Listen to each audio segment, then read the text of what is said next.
Oh, grabe. Yun na yung sasakyan ko. Suffer na.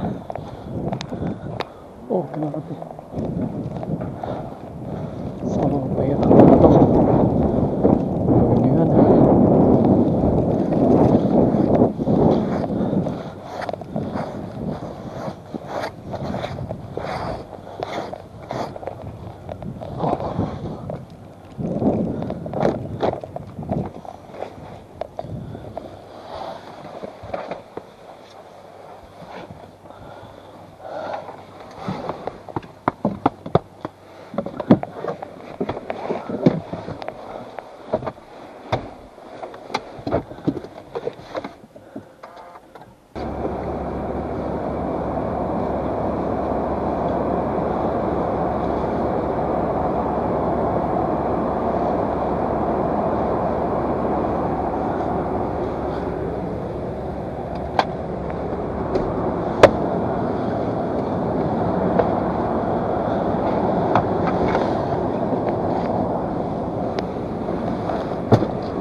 Ayun, binuksan ko yung heater ng sasakyan para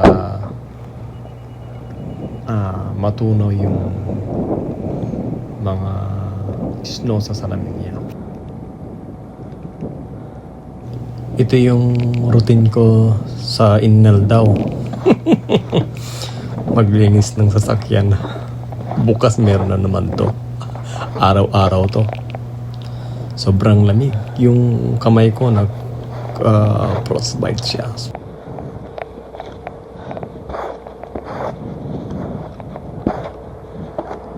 So, pinandar ko na guys para uminit. Naka-on yung heater niya para sa salamin.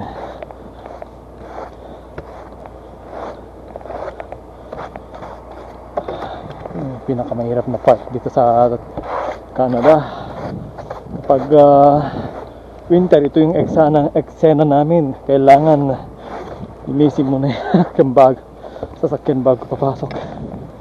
Ngayon mo yan, paano ka papasok nito? Puno ng snow yung sasakyan mo. Klaseng ayaw ko na sa snow. Ayaw ko na, grabe. Ang lamig pa. Oh, nakakapagod pati. Nakakapagod at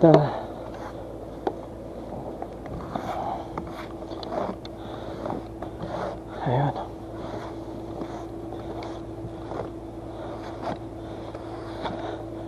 Oh, paano to? So, ito yung isang sasakyan ko. Hindi ko na ginagamit yan kasi winter. Ayan, ito yung isang sasakyan ko. Saka ko lang ginagamit ito kapag ito yung isang sasakyan ko. Saka ko lang ginagamit ito kapag summer.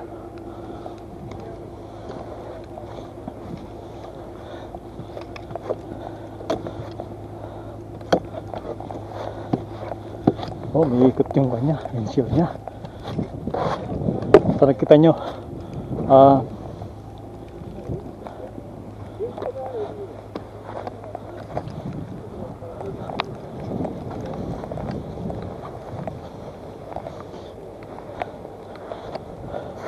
so yung grabe yung daan ngayon.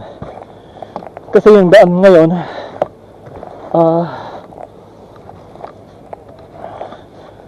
yung daan namin ngayon puno ng snow. So mahirap mag-drive. Pero kailangan pa rin pumasok. Kasi wala naman kaming gagawin sa trabaho namin. Pero ganito dito sa Canada. Pag regular ka, dapat pasukan mo yung trabaho mo. So ito yung wiper niya.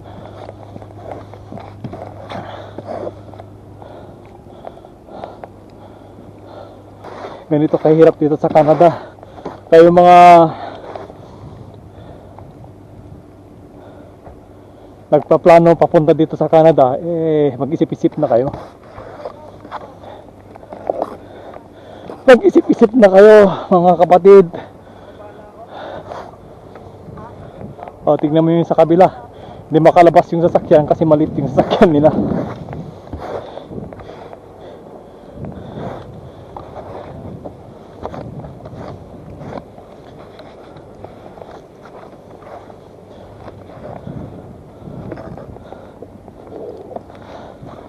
Oh.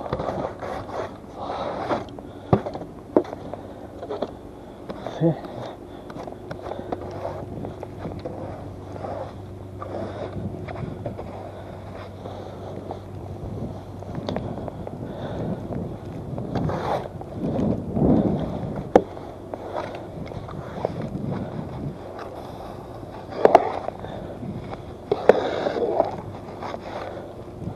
Grabe.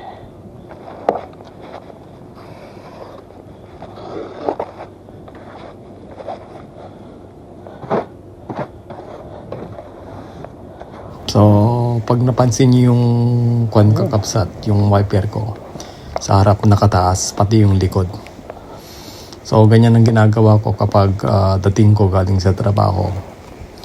Ingat nga tok data wiper na tap na nga dumugkat dita sa armin na. May katnok data nga sugatan. Lilinisin ko na naman mamaya sa trabaho ko to bago ako lalabas. Oh, biruin niyo yan, guys. Oh, yung mga gusto mag-Canada dyan, pila na kayo. Punta na kayo dito para maramdaman nyo rin kung gaano kahirap dito sa Canada.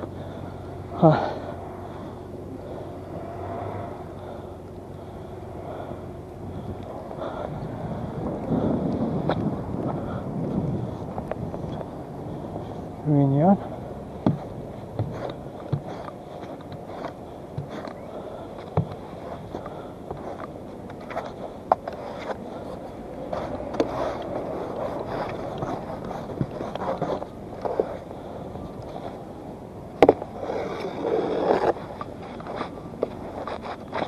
Tama na yan, bahala na kasi manlilit na ako sa trabaho ko. Okay, so ibababa na natin to, bahala na.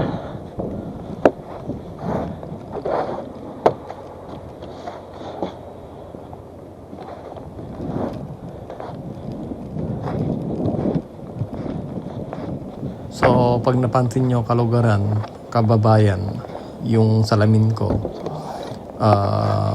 natutunaw na yung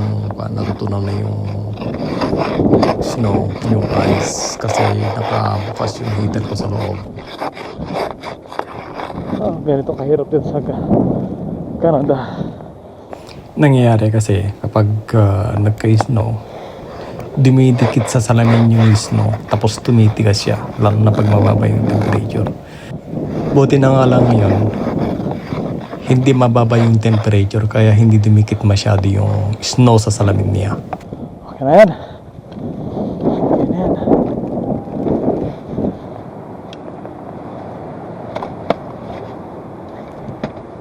Okay, so ilipat natin to kasi daanan ito ng sasakyan ko.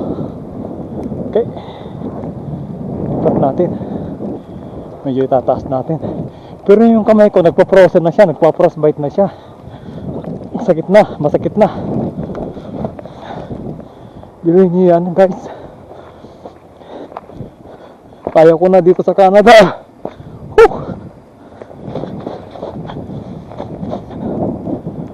Okay.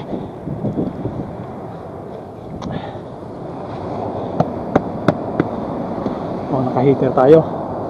Okay. Sarado natin.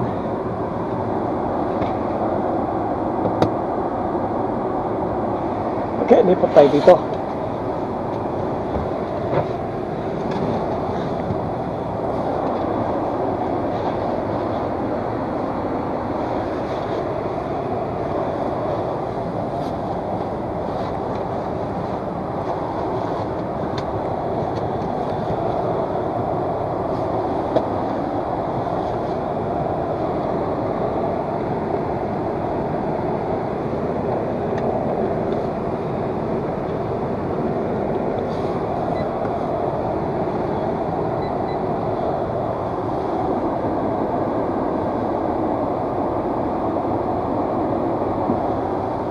Guys, tama na. Okay. So, tama na. Drive. Ayan, drive. So, pili tayo ng snow. Ayan. So,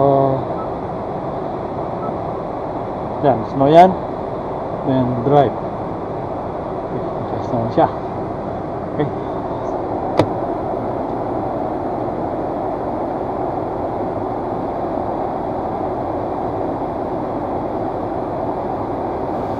So, sinet up ko sa snow yung drive niya guys para makayanan niya yung daanan kasi puno ng snow sa daanan.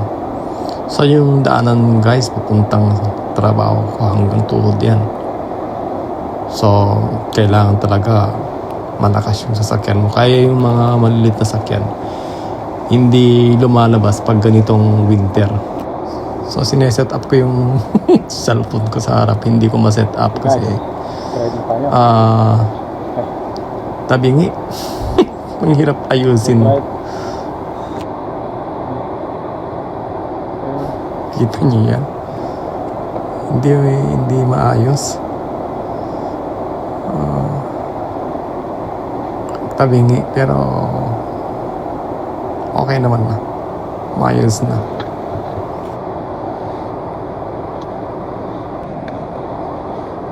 Okay, go!